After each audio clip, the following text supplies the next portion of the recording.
Hello everyone. Today we have Kristin again, the life coach, my life coach. And so on Instagram, a couple of days ago, we put up a Q&A session and we did get in a few questions that me and her are very excited about discussing. And today's session is just really chill. Me and her are just going to have a little chat and we're just going to go through the questions. All right, Kristin? Let's do it. Ooh, okay, perfect. So the first question is how to be selective slash balance between ambitions and self-care. Mhm. It's a good question. Yeah, this is one that I think is a lifelong journey. And I think for me, the most important part of this is knowing what season I'm in. So do Mm, what I can in the season I'm in. So understanding like, am I in a building season? Am I in a harvest season? What kind of season am I in? And then giving myself a lot of compassion for what I need to do in that particular time, but then also honoring rest seasons. So mm, I haven't had I've had so many different careers and so many different opportunities. So then for me, I have like a very ambitious energy just underlying everything I do. And I call it my doer. And my doer just like is ready, just like, let's do this, let's do that, let's call this person, let's do this, and I have to manage my doer big time because um, I know we haven't really talked about this a lot, but like my inner child and my doer yeah. can sometimes get into conflict where my inner child is like, I just need a snack, a juice box, and a nap. And my doer is like, Mm-hmm. if we have a juice box, a snack, and a nap, we might die. Like we are not going to be successful. We're not going to like crush it. We're going to fail. It's going to be tragic. And so there's a lot of conversations between those two parts so that both can feel seen and heard and both can be honored, if that makes sense. No, it definitely does. And I think one thing that was hard for me to understand is are those phases, are those seasons. Like there are times where I want to be like the doer. I maybe so like when we're talking about doer, I think it's coming back to can you tell your conference table thing about like how there are different parts of you? Maybe we just touch upon that a little bit. 100%. So this has been a huge part of my growth and healing is imagining a giant conference table and it's kind of a business meeting of my parts. And so parts work is an interesting um, medium for understanding self. But just a quick overview is I imagine all these different aspects of myself all talking to each other and understanding how each one has their own voice and needs around my table. So around my table, my inner child sits at the head of the table always because the inner child is like my most pure self, my most authentic self. That's the self that I came in as before any learning, before any trauma, before any challenges. That is the most pure Kristin. I have my doer. I'm trying to think of all my parts. Let me just think for a second. My controller is very important. That keeps me like together. My hustler, that one is very loud. Uh, so that's like an example of a few of my parts. I'm trying to think of other ones that I like to play with. So I have my hustler, my doer, my controller. Your Uh, healer. yes, my healer is so important. So my healer sits at the table. That's a good one. But yeah, so those are just like examples of my parts, and each one has different priorities. So my healer just wants everyone to be okay, wants to make sure everyone is healthy and well, and will sacrifice my wellness to make sure everyone else is well. So there's a little bit of like Mm-hmm. pleaser energy in it. My doer is like, we must do to survive. It's kind of like always swimming versus floating on their back.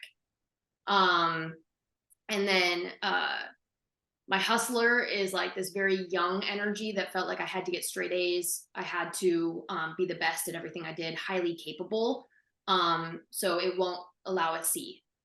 It just will not. And so really managing that part, it's a little bit of perfectionism. So that's Hmm. like, and then the controller is like, we must keep everything under control to be safe. And trying to plan ahead, overthink, worst case scenario thinking. So each of those parts will have a different voice depending on what I'm doing. Right. Yeah. And so with this question, I'm just going to open it up really quickly. How do we be selective slash balance between ambitions and self-care?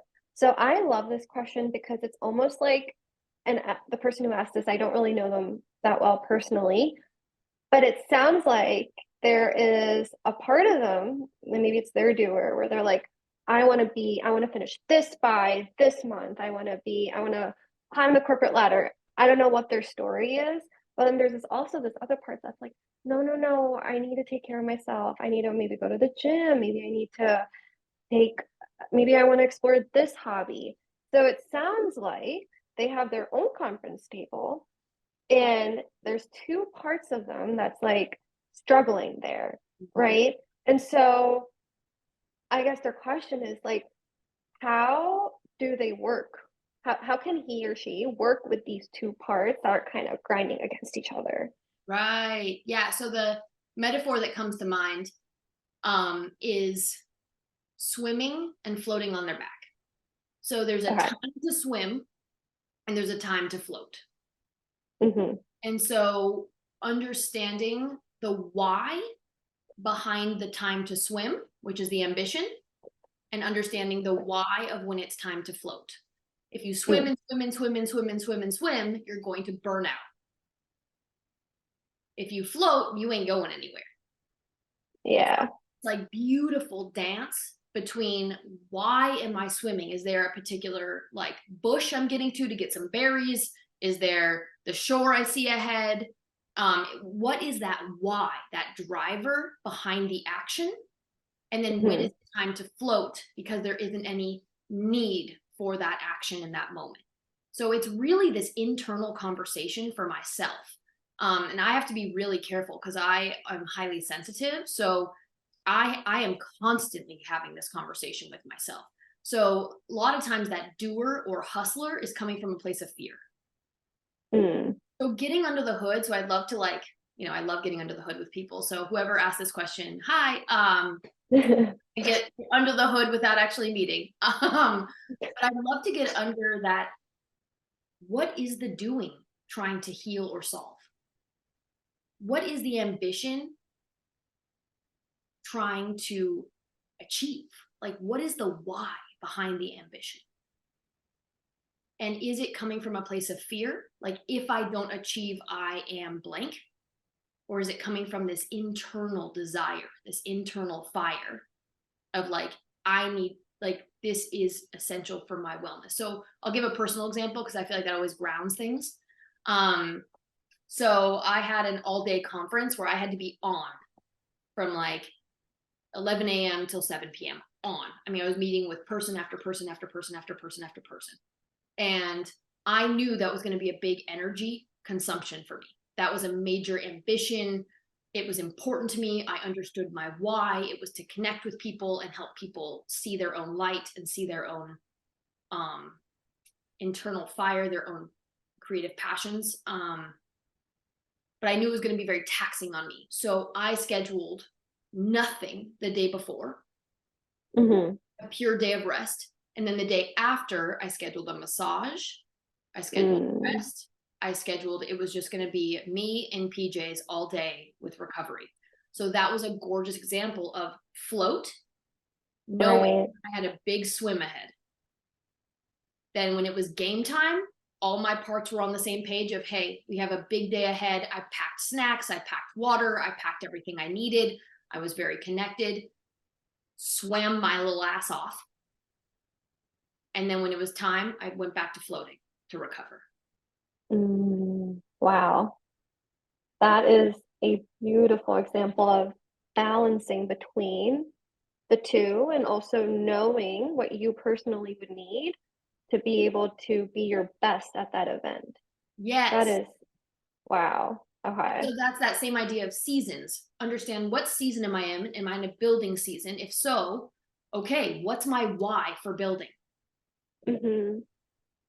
And then once I get clear on that why, I can get all of me behind it. But then I have to get honest. What do I need to be the most healthy to do this in the most impactful way? Right. This question sounds high level, ambition and self care, but it's actually really starting to understand self. What do I need to feel cared for? What do Mm. I need to be fully recovered? What do I need to be fully resourced when it's game time? Right. Yeah, and I think one thing that I'm learning currently is that when if I am in it this I want to do something, like I'm in this ambitious cycle of I want to do this, I want to do that. But if I'm like you said, if you're constantly doing that, you burn out. But with this, with balancing all your parts, listening to all of them, hearing them out, you actually feel more whole. You feel like you can approach the things that you want in a better like it almost exudes, like you can see it probably even energetically. So Absolutely. Yeah, and I mean, I think I also, the past couple weekends I've been working weekends, um, but getting really clear of why am I working on the weekend? Okay, there's a very clear why underneath, and then Monday, rest day. right.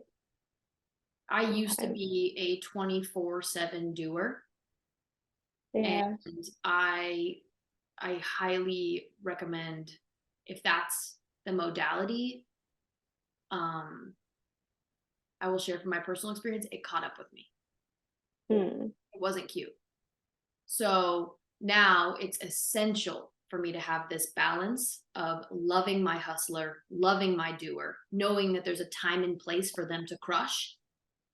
And then Right. there's absolutely a time to float on my back, to recover, get my strength back, get my power back. So I'm fully resourced for the next push. Mm. Yep.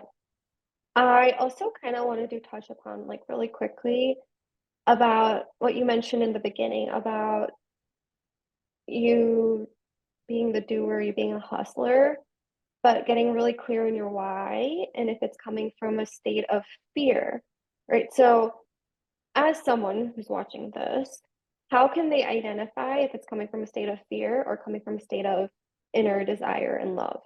Ooh, that one's juicy. um, okay, so I'll share once again from my personal experience because that's my lived experience. So I had to do a lot of self-reflection on even as a child, being a highly capable child, straight A's. I was a artist. I was an accomplished dancer. I everything I touched turned to gold. It was just like absurd. But when I started doing deep dives on the why, um, it wasn't just for a sense of accomplishment. There was not an option to be anything less.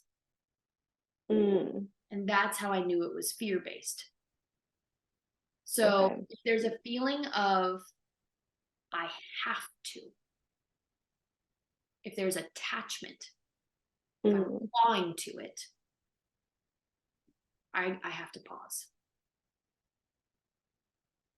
So it's really starting to do the self reflection of, am I doing this so other people see me a certain way? Am I doing this so you can call me successful? mm, Am I doing this because if I don't, I'm terrified of what it could mean? Like it's so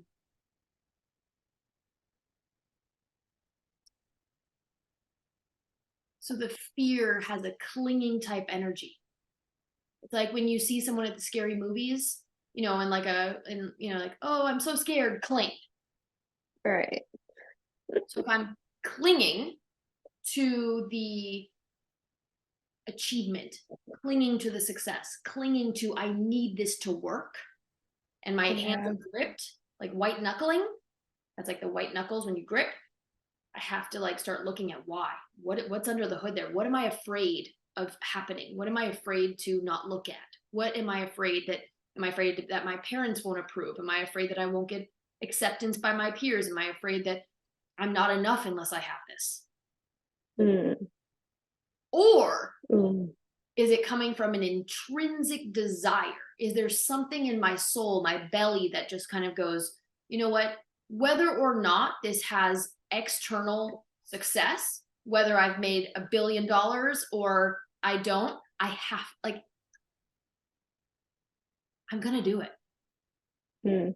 So if it doesn't have attachment to external success or achievement, but it's just, I'm going to do it anyway. Like Yeah. whether it does this or this, I'm going to show up for this. It's like what I'm doing now. Like for me, the idea that I can help someone connect more deeply to their passion, to their light, to their drive, um, to take their life from good to great by being more connected deeply to themselves. Mm, I'm going to do that every day. yeah. And Right. I don't care what, if I'm ever on a billboard, it doesn't matter. For me, it's like, this is something that I wake up every day going, yeah, I'm doing this. Mm. Wow. I love that. That's a great example. I think that really explains the two different almost energetic states of like where the why is coming from.